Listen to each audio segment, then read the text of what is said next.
Hi అండి, welcome to my channel. ఈరోజు ఎర్రపప్పు టమాటా కర్రీ ఎలా చేసుకోవాలో చూద్దామండి. చాలా సింపుల్గా ప్రిపేర్ చేసుకోవచ్చు, చాలా టేస్టీగా కూడా ఉంటుంది. ప్రాసెస్లోకి వెళ్ళిపోదాము. ముందుగా ఒక గిన్నె పెట్టుకొని ఒక స్పూన్ ఆయిల్ వేసుకొని జీలకర్ర ఆవాలు వేసుకొని వేయించుకోవాలి. తర్వాత చిన్నగా కట్ చేసి పెట్టుకున్న ఉల్లిపాయ ముక్కలు, 2 ఎండుమిర్చి, కొద్దిగా కరివేపాకు వేసుకొని ఉల్లిపాయ ముక్కలు మగ్గే వరకు వేయించాలి.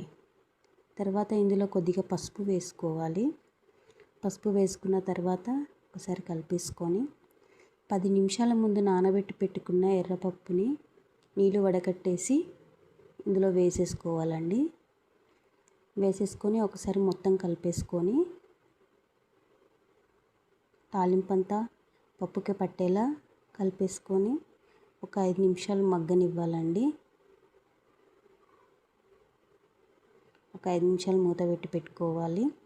తర్వాత 5 నిమిషాల తర్వాత చిన్నగా కట్ చేసి పెట్టుకున్న టమాటా ముక్కల్ని కూడా వేసుకొని రుచికి సరిపడినంత ఉప్పు వేసుకొని కలిపేసుకోవాలి.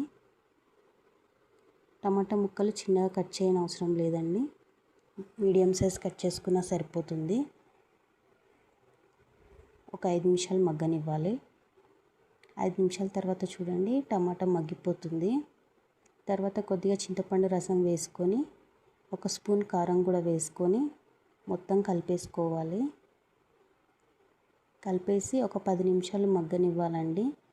కారం వేసాం కాబట్టి ఒక 10 నిమిషాల తర్వాత తీసి చూస్తే పప్పు రెడీ అయిపోయినట్టేనండి.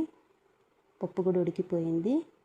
చివరిగా కొత్తిమీర వేసుకొని దించేసుకుంటే పప్పు రెడీ అయిపోతుందండి. ఈ రెసిపీ మీకు నచ్చినట్టయితే ఒక లైక్ చేయండి. మీరు ట్రై చేసి చూడండి. మరిన్ని వంటల కోసం మా ఛానల్ని సబ్స్క్రైబ్ చేసుకోండి. బాయ్.